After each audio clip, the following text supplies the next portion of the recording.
Lalabas ko ng ebidensya ko. Ano tayo natin? Ano ba ebidensya mo, madam? Tingnan ko nga ebidensya mo. Ha? Suriin nga natin ebidensya mo, madam. I-turn over ko na yung envelope. Nakakang tutsaya ng drama. Turn over ko na yung envelope. Putang. Leche. Ano kaanin ko yung envelope na yan? Wala naman laman. Yan ang ebidensya mo, yung envelope. O, ito na. I'll just turn over the envelope. Lintik na drama yan.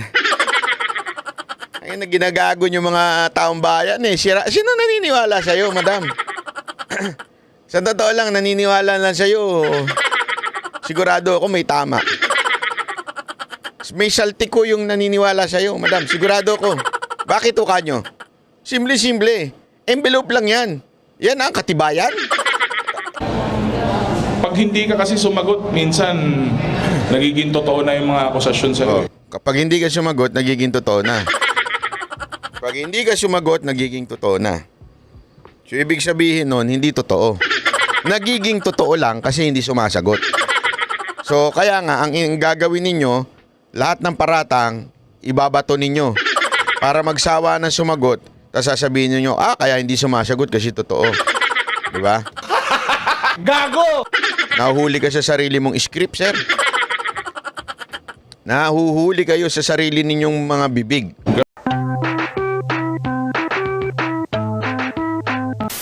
Balita na ito na kung saan barado, sunog at pahiya yung bagong tanim witness ng Kamara.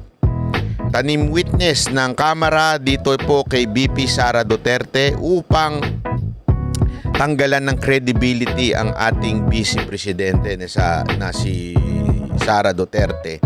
Alam naman po natin na hindi naging effective yung mga pautot nila noon, yung confidential funds, hindi naging effective.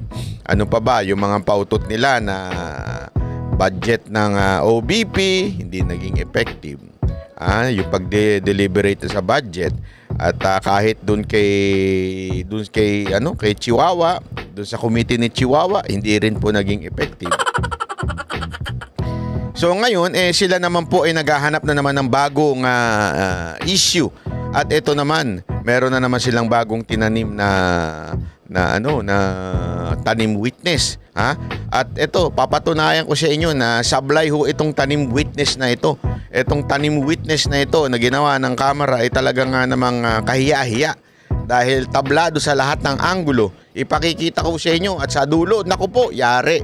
Sa dulo, sasabihin natin kung paano inilagay sa kalalagyan etong si tanim witness. Pakinggi. Panoorin natin. Isang dating Undersecretary for Human Resources and Organizational Development ng Department of Education, ang Head of Procurement Entity ng Kagawaran, ang Minsan talaga kung ano nasa loob mo, lumalabas sa itsura, no? Hindi. Tinasabi ko lang naman. Hindi ko naman sinasabing pangit. Wala ko sinasabing Pero yung yung aura ika nga. Yung aura, yung loob lumalabas sa aura mo. Tigo sa ikalawang pagdinig ng House Committee on Good Government and Public Accountability. Ito ang House panel na nag-iimbestiga sa paggastos ng pondo ng tanggapan ni Vice President Sara Duterte, gayon din ng Department of Education o DepEd ng kalihim pa ng Kagawaran ang Vice Presidente. Inihayag ni Gloria Mercado, dating DepEd Undersecretary at Head of Procurement Entity, na sa loob ng 9 na buwan mula February hanggang September. Naku, madam, naku. Para-paraan na lang ginagawa nitong dalawang to. Itong naka-green na ito, itong congresswoman na ito, halatang-halata na ito Halatang-halata na yung mga galawan nito 2023, nakatanggap ito ng envelope na may lamang 50,000 pesos. Naku, nakatanggap daw ng envelope. Naku, patay tayo dyan sa envelope na yan. Nakita ko na yan. Mamaya papakita natin. Pasisinungalingan natin yung lintik na envelope na yan. Buwan-buwan mula sa tanggapan ni VP Duterte. Inusisa ng mga kongresista kung para saan ito. Hindi naman inusisa. Walang ginawa. Kung ako yan, usisahin ko talaga yan hindi naman na inusisa, tinatarantado nyo naman kami. Sorry naman. At kung naniniwala ba itong payola o suhol ito sa kanya ng Tingnan nyo yung envelope Tingnan ninyo yung envelope na maigi. Tingnan ninyo. Yan daw yung suhol na 50. Pangulo sa pagiging Head of Procurement Entity o HOPE sa DepEd. And what do you think is the reason kung bakit yung envelope nag-start lang during your appointment as Hope? I think Bakit it's- po walang envelope nung HR pa lang kayo? Tapos biglang nagka-envelope nung naging Hope kayo? I think it's Yung Hope, yun daw yung nag-handle ng procurement ng DepEd. So, nung naging siya po ay naging in charge doon sa procurement ng DepEd, binibigyan daw siya ng 50 ni BP Inday Sara Duterte kada buwan, ha? Yan, nasa envelope daw yan. it's like an allowance maybe for an extra work because sometimes I have to stay until midnight to look at the documents. If that is just an allowance, ma'am, then the rest of the officials of the DepEd should be receiving also their respect. Naku, kunwari, bait-baitan pa siya. Hindi, ma'am, allowance lang po ito. Allowance lang. Mamaya-maya, tinan niyo, sumama na ugali nito eh. Mamaya-maya, tinan niyo. Envelopes. Do you think so? Don't you think so, ma'am? If that is just an allowance, then the rest of the officers of DepEd should have their own envelopes as well. Mr. Chair, that's precisely the reason why I did not open any of it. Because I that understand. was very uncomfortable. Pakinggan ninyo, ha? I did not open. Okay? I did not open. Pero alam niyang 50 laman. Kasi daw bandang dulo inopen. Tingnan natin. Pakinggan lang natin testimony niya. Mahuhuli ito sa kanyang sariling bibig. I understand.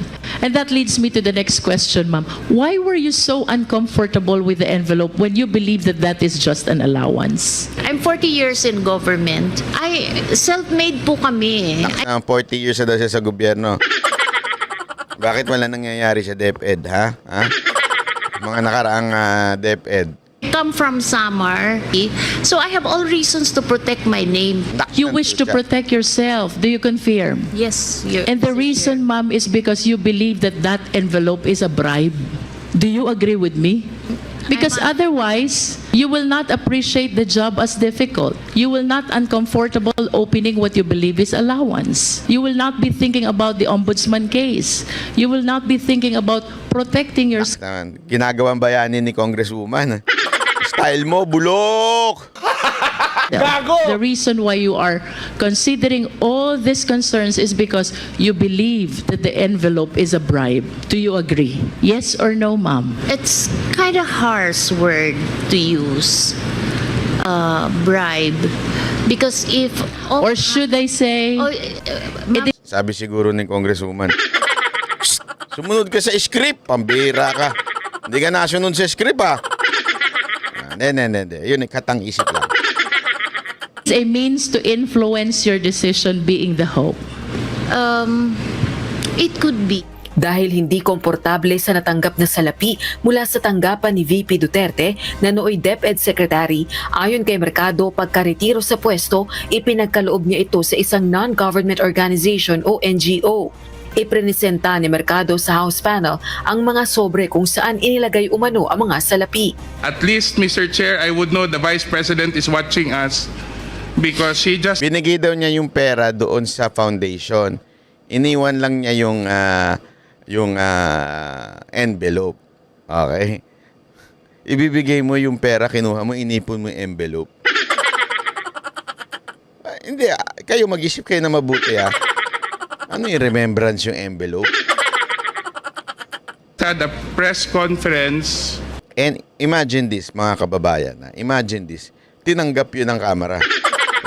Ako, kunwari, halimbawa ako, pasensya na ho, binigyan po ako ng tigi 1 milyon. Tigi 1 milyon na nakalagay sa envelope. Galing po kay Ganere. Ang patunay po nito, kaya nga gusto kong mag-testify dito laban sa inyo. Laban kay, kunwari lang, halimbawa lang po ito. Laban kay Tamba. Binigyan ako ng tig 1 milyon. Yung 1 milyon, pinamigay ko. Kasi ganun ako kabait eh. Mabait na tao ako. Binigay ko yung 1 milyon. Tapos inipon ko yung envelope. As a remembrance ng 1 milyon. Tapos ipapakita ko sa inyo ngayon, di ba? Your Honor, these are the envelope na pinaglamanan ng 1 milyon. Ito na po yung katunayan. Ito na yung katibayan. Ito na po yung ebidensya, yung envelope. Sana man lang sininghot-singhot ng Nung congresswoman. Paamoy nga nung envelope kung amoy 1 milyon. Hindi. Dito kasi, naniwala na sila kagad sa envelope. Di ba? Naniwala kagad sila na totoo nga na may 50,000 na inabot sa'yo. At sa sobrang bayani mo, pinamigay mo yung 50,000 na yun. Di ba? Sa dami ng 50,000 na yun, magkano na yun? May higit kumulang 500, mahigit na siguro yun. O baka umabot na ng 1 milyon yun, hindi ko sure ha. Pero gayon pa man, pinresinta lang sa inyo yung envelope, naniwala na kayo. Alam mo yung babae na yun, yung congresswoman na yun, abogado pa man din siya, pero ganun niya kagad tinatanggap yung ebidensya. Envelope lang na walang laman. And she said that she's denying giving former DepEd Undersecretary Gloria Mercado 50,000 for 9 months. And the Vice President saying that Mercado was let go because she used DepEd to solicit donations from the private sector amounting to 16 million without her knowledge. And she adds that she will provide the media with paper trail to back up her claim, describing Mercado as a disgruntled former DepEd official. I think, ma'am, given your long history and long service to the Republic, 40 long years, I think it's fair It's for you to very be given sad. the opportunity to reply to the Vice President. I think I don't want to do this, but Nak since naman. siya na yung nagsabi, Akala mo naman, ang galing nung dating niya. Akala mo naman, anong bubunutin eh. Dali dahil dahil siya na nagsalita at may banat siya sa akin, lalabas ko na ang ebidensya ko. Antayin natin, ano ba ebidensya mo, madam? Tingnan ko nga ebidensya mo. Ha? Suriin nga natin ebidensya mo, madam. i-turn over ko na yung envelope. Kalaki na tutsaya ng drama. Turn over ko na yung envelope. Putang! Leche! Ano kaanin ko yung envelope na yan? Wala naman laman. Yan ang ebidensya mo, yung envelope. O, ito na, I'll just turn over the envelope. Lintik na drama yan. Ayun na ginagago yung mga taong bayan eh. Sino naniniwala sa'yo, madam? Sa totoo lang, naniniwala lang sa'yo. Sigurado ako may tama. May saltik ko yung naniniwala sa'yo, madam. Sigurado ko. Bakit uka nyo? Simple-simple. Envelope lang yan. Yan ang katibayan. Sabi ko nga sa inyo, ito. Halimbawa, ito. Di ba? Dali. Naglaglagan na envelope ko. Ito, 1 milyon. Galing kay Congressman Juan. Excuse me. 1 milyon. Galing kay Congressman 2. Di ba? Ano pa? Meron pa. Oh. Marami pa itong envelope ko ito. Lalabas ko na rin yung katibayan ko. Ha? Ito, galing kay Senator Juan. Si Senator 2. Ito rin. Ito. Kay galing naman kay Senator 2. Ito naman. Galing naman to kay BP Sara. Ayan. Ang dami, grabe, sabi ko nga eh. Galing kay former president. Grabe, Ito, galing kay Pastor Kibuloy. Sa dami, Ayan, mga ebidensya ko. Galing kay, kanino ba ba? Sino nyo gusto galing? Galing kay Torre. Si Torre naman, si Torre. Kunwari lang to, halimbawa lang ito, hindi tayo, baka mamaya sabihin nila, ito, galing kay Abalos. Halimbawa lang, sabihin ko sa inyo, sige na, ilalabas ko na lahat ng ebidensya ko. Ito, envelope. Ang daming envelope na nagbigay sa akin. Grabe, di ba? Maniniwala kayo? Gago! Dahil doon may ebidensya na siya. Dahil doon, panipaniwala na sinasabi nito ni nanay. Hindi. Kung kayo may utak, kung kayo lang naman may utak, ganun na lang nyo tatanggapin yung ebidensya? Hindi, I mean, kung kayo matinong tao, kung kayo abogado, kung talagang kayo ay mga congressman na patas at nagsisiyasat ng tunay na ebidensya, patunayan mo. Paano mo masasabi, mapapatunayan na galing kay Paano mo mapapatunayan galing kay BP Sara Duterte yung mga envelope? Anong ebidensya mo? Pwede mo naman bumili ka lang ng envelope sa kanto. Tapos ipresenta mo dyan, sabihin mo, galing ito kay ganito, ganyan. Ano yung ganong kababaw ang mga kongresista natin? O baka naman kayong mga congressman at congresswoman na nagtanim dyan sa babae na yan? O, may drama pa eh. Kunwari, ganun pa yung pagbumukha niya eh.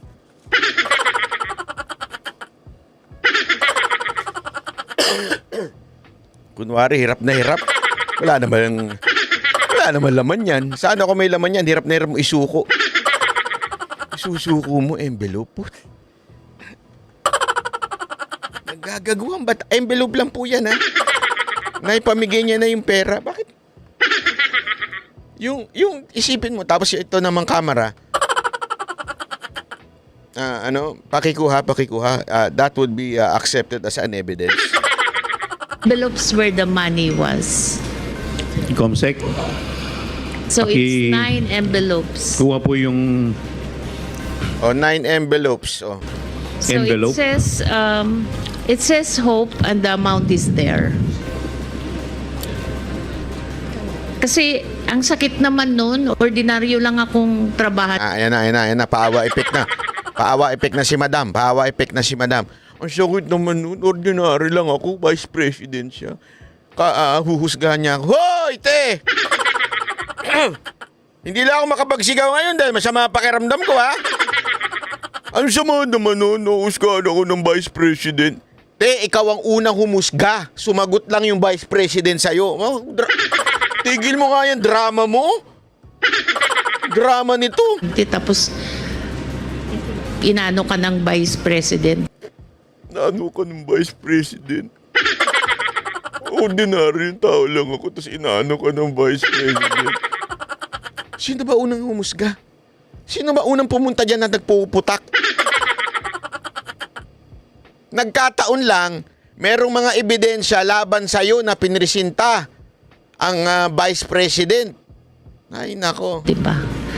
It's very painful. Samantala, inihayag din ni Mercado sa pagdinig na pinagbibitiw umano siya sa pwesto noong October 2023. Ito ay matapos niya umanong questionin ang procurement process kaugnay ng DepEd Computerization Program. Gayunman, tumanggi itong magbitiw sa pwesto at nag-voluntary retirement siya. Ang aligasyon naman kaugnay ng procurement process sa DepEd Computerization Program, pinabulaanan ng dating Assistant Secretary for Procurement ng DepEd at naging tagapagsalita ni VP Duterte na si Attorney Reynold Munsayak. I was approached, by Attorney Munsayak, and he suggested in the presence of other officials who was with me that the bidders should just discuss among themselves. Mag-usap-usap na lang para hindi masayang yung pera ng 2023. I firmly asserted that the procurement must be implemented and conducted in strict adherence with the rules. The timing of my meeting with Ms. Zulaika struck me as more than coincidental. It gave me the impression that my candid responses was the real reason behind the push to relieve me of my office. Una ho, wala akong dahilan o interes o inklinasyon na magbigay ng isang illegal na order sa isang publikong lugar na may mga tao na hindi ko man lang kilala. Ang naaalala ko po dyan, si Resty po ang kausap ko. Sabi ko, ano ang plano nyo dyan? Kasi kung itutuloy nyo yung post-qualification at maglalaps yan, hindi na aabot yan sa December 2023. So, mag-decide na kayo kung ire-rebid nyo yan. Kasi kung ire-rebid nyo yan, hindi masasayang yung pondo, mayu-utilize pa yan bago mag-end yung 2023. Muling binigyang diin ng chairperson ng House Committee on Good Government and Public Accountability na hindi politika ang layo ng pagdinig kaugnay ng paggastos ng pondo ng Naku, OVP style nyo. at ng DepEd sa ilalim ni VP Duterte na may mga puna o findings mismo ang Commission on Audit o COA, kundi imbestigahan ang potensyal na maling paggamit ng kaban ng bayan na anyay pasok sa pandarambong o plunder. I must stress at this point that the sheer vastness of these potentially misused funds sets this matter apart from other instances of irregularity and disallowance. These amounts easily surpass the threshold for the crime of plunder under our laws. Kaya nga po napaka-importante na may presence po dito sa inquiry from their side, from the Office of the Vice President. Para po Pag hindi ka kasi sumagot, minsan nagiging totoo na yung mga akusasyon sa'yo eh. Ganun talaga yun. So kailangan mong Lumabas sa sariling bibig nito ni ano. Pagka hindi ka sumagot, ibig sabihin nun parang totoo na yung mga akusasyon sa iyo. So kahit hindi totoo, 'di ba? Ito, isipin niyo ha. So ang intention kung hindi ka sumagot, parang totoo na. So damihan niyo lang ng damihan ng akusasyon hanggang magsawa si BP Sara Duterte na sumagot. 'Di ba? Para ano mangyari? Magmukhang totoo. Pero ang tanong, totoo ba? Ito sagot, ikaw na sumagot. President. Para po, pag hindi ka kasi sumagot, minsan nagiging totoo na yung mga akusasyon sa'yo. Kapag hindi ka sumagot, nagiging totoo na. Pag hindi ka sumagot, nagiging totoo na. So ibig sabihin nun, hindi totoo. Nagiging totoo lang kasi hindi sumasagot. So kaya nga, ang gagawin ninyo, lahat ng paratang, ibabato ninyo. Para magsawa na sumagot, tapos sasabihin niyo, kaya hindi sumasagot kasi totoo. Di ba? Gago! Nahuhuli ka sa sarili mong script, sir. Nahuhuli kayo sa sarili ninyong mga bibig. Ganun talaga yun. So kailangan mong, kaya ka nga po may forum dito para mabigyan po lahat ng tsansa ng equal opportunity na magsalita at ipaliwanag po yung mga problema sa concerns na hinaharap ng agent. Bukod sa 2022-2023 confidential funds ng OVP, may moto proprio inquiry din ang House panel sa umano'y pagpalya ng DepEd sa ilalim ni VP Duterte na Grabe, no? Yan lang ginagawa nila. Punahin ng OVP, punahin ng DepEd. Lahat sa mga yan, sabi nga ni BP, wala nang nagagawang trabaho dahil sa kapupunta dyan sa Congress. Pero yun lang ang target nitong kamera na ito. Mantakin mo ha, wala namang nangyayaring, kaya nga, yung proprio na yan? Lintik na proprio na yan? Sino ba yung animal na yan? Ang ibig kasi sabihin yan, kusa. Parang kusa nilang, kahit wala naman talagang issue, kusa nilang iniimbestigahan. Puro DepEd at saka OVP lang. Obvious naman kayo. pag-deliver ng good condition computer units sa kinauukulang users nito. Rosa Licoz, UNTV News and Rescue. Diyos ang aming sandigan, serbisyo publiko ang aming pinahahalagahan. Di ba? Ganyan kagago yung mga yan Halatang halata di ba? Ito, sinagot naman ni BP Sara Duterte yan. Ito lang, ha? Wait lang. Sandali lang, Madam BP, ha? Itong si Madam BP, sinagot niya si Gloria Mercado. Naku po, ito. Ipakita rin natin, in fairness, para sa patas na pagbabalita dito lang sa Banateros. Na ipakita natin ang ito. Wait lang. Okay? Play. Going House Probe. Actually, minutes ago, former DepEd Undersecretary Gloria Mercado says you gave her envelopes containing 50,000 each from February to September 2023 when she was with HOPE, or the Health Orchestrate Positive Learning. A DepEd project. She believes it could be to influence her decision as HOPE. Your response po? Dapat siguro kung mag-akusa siya ng ganyan, dapat may papel siya. Tulad ng ako, pag inaakusahan ako, pag sumasagot ako, binibigay ko yung papel. Yan, ebidensya. Sabi ko naman sa inyo, yan ang pinaka-importante, di ba? Kaya nga tayo mga vlogger, dapat bago tayo kumagat sa issue, meron tayong ebidensya, hindi lang yung kwento-kwento. Kasi nagmumukha ng sinungaling pagkakwento-kwento lang di ba? At saka ibig sabihin, talagang chismoso lang ang datingan. So dapat talaga laging may ebidensya. Huwag tayong tumulad kay Gloria. Si Aling Gloria. Nautusan lang bumili ng suka sa kanto. Biglang meron na siyang daladalang envelope.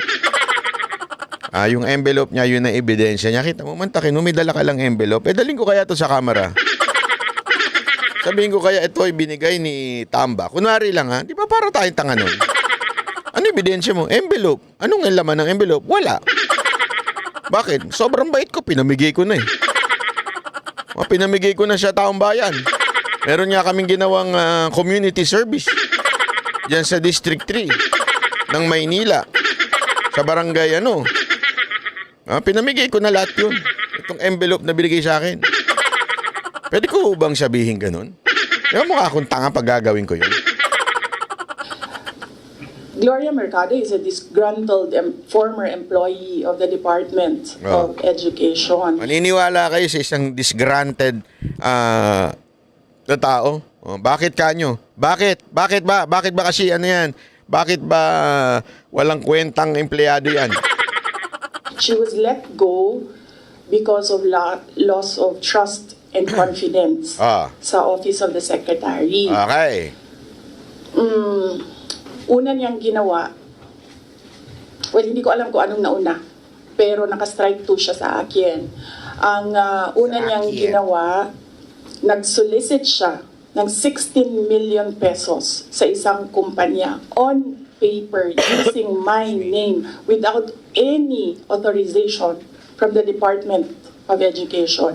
Bibigay ni JC sa inyo mamaya yung papel. Kalagay dun. Nag-solicit. Pangalawa, noong nag-school visit ako sa Cebu, May lumabas na niyan, may ebidensya ng pinresinta ang Office of the Vice President. Yan ho ay may papel na. May papel na po yan na sinasabi na talagang nag-solicit at pirmado mismo ni Gloria. Di umano. Yun ang sabi ni Office of the Vice President. merong lumapit sa akin na teacher. Sabi niya sa akin, Inday Sara, masakit sa loob namin na mga teachers kami na nasa field.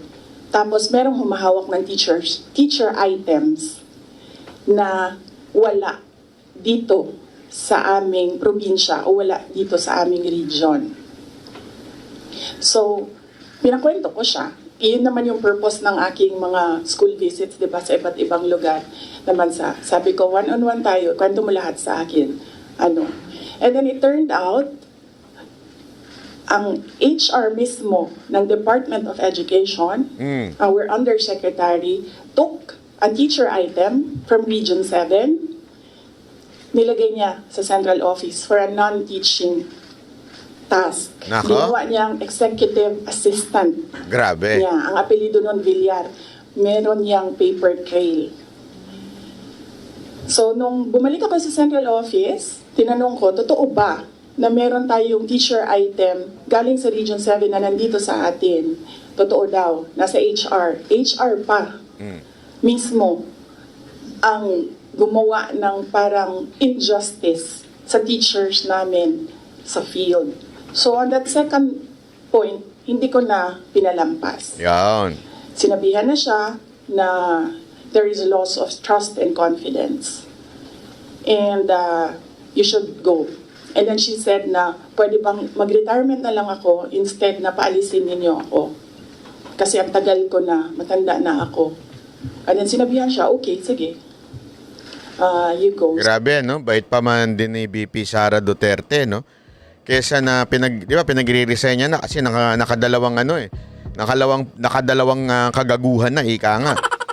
Na pareho ay merong ebidensya. Meron ng papel na lumabas dyan na talagang nga namang una yung nagsusulisit, kaya nga may tawag sa kanya. Siya po ang Solicitor General. Bakit? Nagsusulisit Hindi, meron ako nakita nakakatuwa sabi yung picture na to Solicitor General. Ito, babakita ko lang sa inyo, ha? May nakita kasi ako Sabi ko, grabe naman kayo bakit kanyo ganito ang picture na lumabas? Kasi Solicitor General daw siya. Ayan. Bakit? Nagsusulisit siya lagi. Yan ang sabi, Sabi ni Bibi Sara Duterte, yan. Yan, Solicitor General.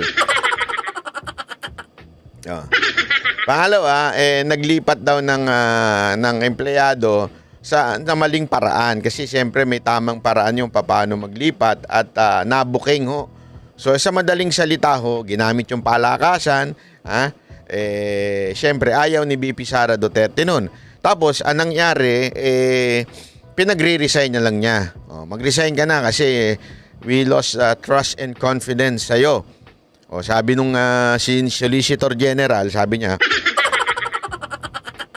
Ma'am, matanda na ako, wag yun naman akong pag-resignin kasi siyempre apektado yung yung kanyang pension. Patapusin niyo na lang po ako.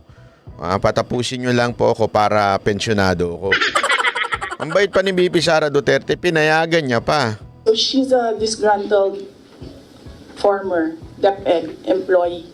At yan yung dalawa na rason kung bakit siya pinaalis. May papel yung 16 million na solicitation niya. May papel yung teaching position sa region. Grabe, sinusolicit mo 16 million. Grabe, sponsorship. Dinaig mo pa yung mga yung mga sugal sa social media. Pag gusto nila mag-sponsor ng mga influencer. Na kinuha niya. And my experience sa kanya, ayoko, factual lang ako ayoko atakihin yung pagkatao niya. Pero when she was HR of the Department of Education, meron kasi akong time dyan for our USEX and ASEX na hindi execom.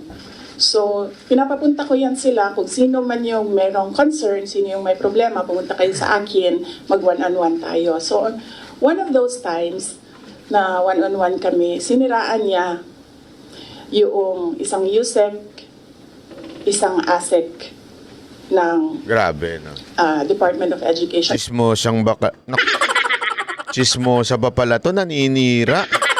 Siniraan niya pa kay BP Sara Duterte yung isa, ha? Apaka-grabe rin talaga nito ni Madam.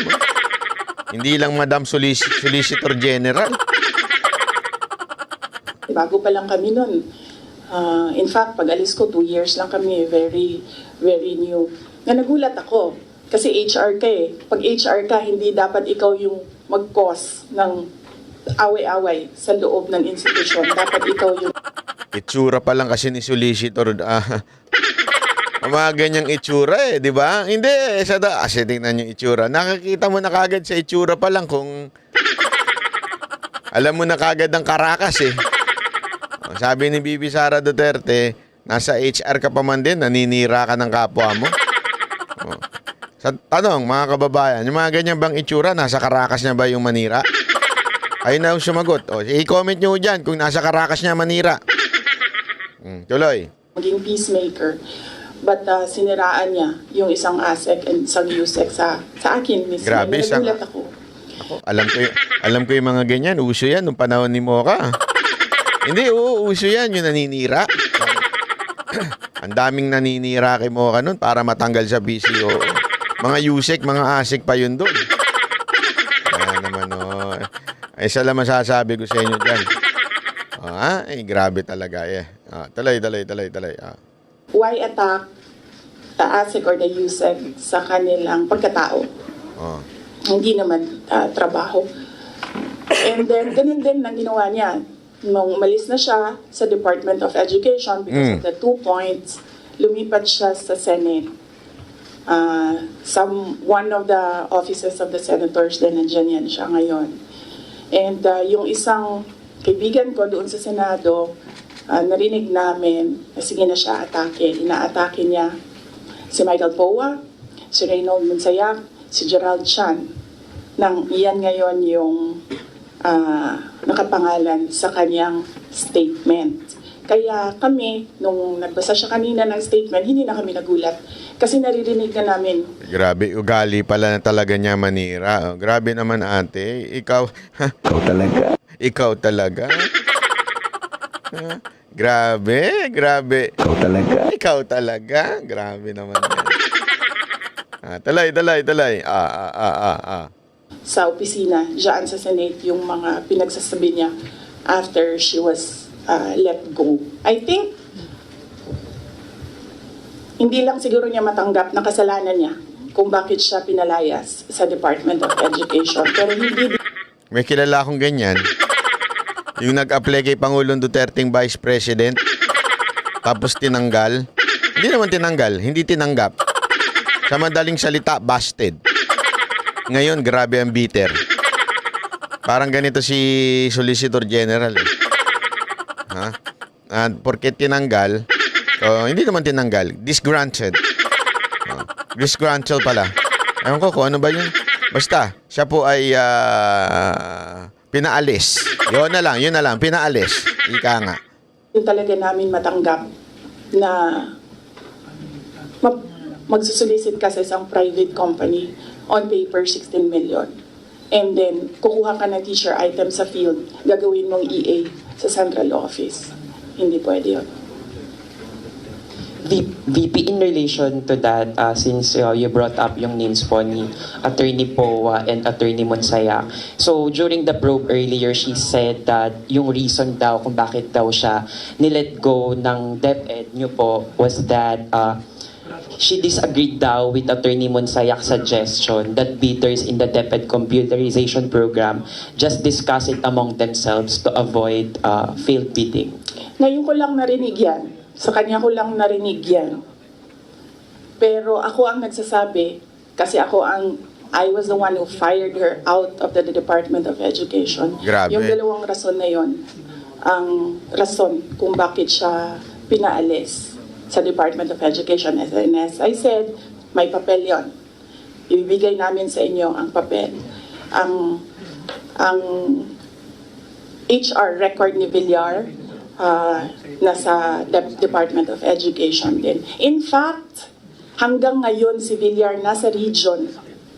Kasi sinabihan niya yung region bago siya umalis na ilagay yan sa region, wag yan sa teaching position. Pero that person is holding a teaching position. Oh, grabe, no? Oh, gets nyo na. So, sa madaling salita po talaga, mga kababayan, hindi ko katiwa-tiwala ito si Solicitor General. Di ba? Ngayon, hindi ko alam kung kanino nakarating kasi ngayon nagtatrabaho daw to sa isang senador. At ngayon nga daw, ang ginagawa nitong Solicitor General na ito ay sinisiraan daw ang ilang mga tauhan ni BP Sara Duterte. Okay? Siguro, may isang senador dyan, alam naman natin kung sinong senador yun, hindi na natin kailangan pangalanan. Sinasabi nga ni BP Sara Duterte, in due time, kasi sabi niya isa lang ang kumukumpas dito sa mga senador na si Ontiveros, si Trillanes at saka si Franz Castro. Sabi ni BP Sara Duterte may isang kumukumpas lang. At may isa silang bossing, ha? At mukha na itong si Solicitor General ay nautusan na alam mo yun, maging witness laban dito kay BP Sara Duterte para sa kanyang para naman alam mo na yun, para masira kasi siyempre kung ikaw ga naman tinanggal ka sa alam mo yun, tinanggal ka, sabihin na natin tinanggal kasi pinaalis siya to resign, okay, to mag-resign, pero ang talagang doon, tinatanggal ka kasi nga may mga bad record ka na. Aside from sa bad record mo, nagsulisit ka, di umano, may inilipat ka na mali ang proseso, tapos naninira ka pa, toxic ka, ibig sabihin. Diba? Gago! Meron ba kayo alam sa kumpanya nyo na ganyan, toxic? Diba? Pag toxic ka sa trabaho, dapat ka na talagang tanggalin. Yung mayat maya, bubulong sa'yo at ikikwento yung katrabaho niya. Diba? Kayo. Meron talagang pinanganak na ganyan eh. Yung kesa na trabaho ang asikasuhin, ang inaasikaso yung kapwa empleyado.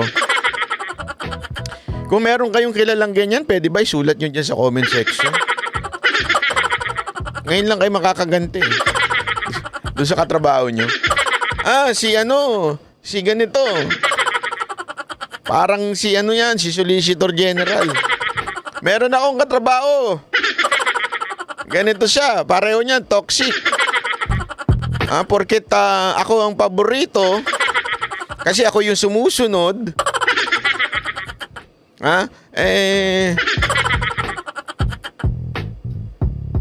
Sisiraan ko na. May kilala akong ganyan. Kasi alam mo minsan, ang mga boss, minsan, kung sino yung masunurin, kung sino yung loyal doon sa trabaho, kung sino yung tapat sa kanyang trabaho at masipag, yun ang pinapaboran. Naturalmente. Ikaw, puro ka chismis. Puro ka intriga. Puro ka paninira. Tapos magagalit ka ngayon pag hindi ka gusto nung leader mo. Gaga ka pala. Hindi siya. Yung mga katrabaho ninyo. Gagat gago pala kayo. Kung nagtatrabaho kayo na maayos, magiging favorite din kayo. Ang problema, excuse me po. Ang problema sa inyo, hindi nyo nga ginagawa ng maayos yung trabaho ninyo, panay paninira ninyo, panay papangiintriga ninyo, sa tingin ninyo, bobo yung leader ninyo para hindi maamoy yun. Diba? Ha? Gago! Alam mo, sa totoo lang, maraming ganyan. Yan nga yung sinasabi ni VP Sara Duterte. Eto daw si Solicitor General, ganyan daw ang pag-uugali. Pati mga Yusek Asik na hindi naman dapat niya pinakikialaman ay pinakikialaman niya. Alam mo, usong-uso yan sa government office, yung siraan. Kasi sa government office, lalong-lalo na kung ikaw ay, marami akong alam na ganyan. Kasi nung panahon nga ni Mocha, di ba? Meron kasi tayo mga tinatawag na yung career officer, ibig sabihin, na-appoint sila doon not because of the president, the sitting president, but because meron silang kontrata na mahaba. Sabihin, even mawala yung presidente na sitting at that time, tuloy-tuloy ka kasi nga ikaw ay nakakontrata, career officer ka, di ba? Problema pag yung mga appointed officer, kunwari mga katulad na ni Mocha, minsan nagagalit sila, parang sino ka ba? Wala kang karapatan dito. Ako naghirap dito, ang tagal ko ng director dito, bakit hindi akong inappoint na ASIC? Ikaw, sino ka ba? Artista ka lang. Bold star ka lang. Tapos bigla kang, porket inano ka kaagad ni Digong, assistant secretary ka kaagad. Siguro, ganyan. Mga ganyan, mga chismoso, mga hindi nila matanggap di ba? Marami yung ganyan. Kuwari, hindi ko dapat maging Yusek. Kasi ganito ka, wala kang pinag-aralan. Wala kang ganito. Porkit sip-sip ka lang. Yan, ganyan sabi nga nito, di ba, 40 years na daw siya sa gobyerno. 40 years na daw siya. Ibig sabihin, eto yung mga tipong may karir na. Mahaba na yung karir. Tapos biglang may papasok na bagong sekretary, may mga i-appoint na sarili niyang tao. Usong-uso yan sa gobyerno, yung biglang nagagalit sila dun sa mga bit-bit ng sekretary. Siyempre ikaw, sekretary ka Alam naman ang pagpasok mo, hindi mo bibit-bitin yung mga tapat, mga loyal mong tauhan na kasama mo na ever since. Ibig sabihin, tumingin ka pa lang, alam na ko na iuutos. May mga ganun Kailangan yun ang ganun sa opisina Di ba? Hindi na kailangan magpaliwanag ni VP Sara Duterte. Alam na kagad ng mga tauhan niya kung ano yung gustong mangyari ni VP Sara Duterte. Kasi nga, matagal na niya lang kasama si VP. Minsan, yung mga mapapride, yung matataas ang ego. Ako, nagtatanong lang Solicitor General. Kasing taas ba ng kilay mo, yung ego mo? Hindi, ako nagtatanong lang Kasi minsan nadadama yung kilay sa ego Kasing taas po ba ng kilay ninyo yung ego ninyo? Na, bakit ganito? May mga bagong inappoint na mas malapit kay VP Sara Duterte. Ako yung matagal na dito. Ako ang reyna ng kalakaran dito sa loob ng DepEd. Hindi natin alam kung anong kalakaran yun. Pero alam mo yung mga ganon. Di ba? Ayan, tanong tuloy dito, Madam. Kasing taas po ba ng kilay niyo yung ego nyo? Ako yung nagtatanong lang Alam nyo, mali yung ipinasok ninyo. Kung meron man nagdidikta sa inyo at nagsasabi sa inyong, sige, kaming bahala sa'yo, kami nang bahala sa'yo. Kami nang bahala sa karir mo. Kami na, ako na. Basta ito lang sabihin mo, ito lang ang gawin mo. Madam, tandaan mo, VP Sara is the best example. Siya po ang best example na malapit pero ginamit. Siya po ang best example dyan. Malapit pero ginamit, at nung hindi na magagamit, nilaglag na. Kaya sa inyong mga witness, kuno, na ginagamit kayo ngayon at akala ninyo forever kayong pagpapalain, mag-ingat-ingat kayo dahil hindi forever yung mga amo ninyo sa posisyon. Darating ang panahon, sila ho ay mawawala sa posisyon. Ikaw, yung dangal mo, yung honor mo, o yung honor mo na inilagay mo o pinusta mo sa taong bayan na nabuking ngayon, forever mong daladala yan hanggang sa huling hinga mo. Daladala mo yung honor na yan. It will not be, alam mo yun, it will not be removed from you. Pero yung mga bumulong sa inyo, hindi forever yan nandyan. Mawawala yan. But the honor that you have wasted because of fake allegation or accusation, dala-dala mo yan hanggang pag, alam mo yun, pag higa mo sa huling higaan mo. Yun lang po. Kaya, babalaho ito sa mga witness pang lalabas kuno. Kayong bahala dahil yung honor ninyo masisira.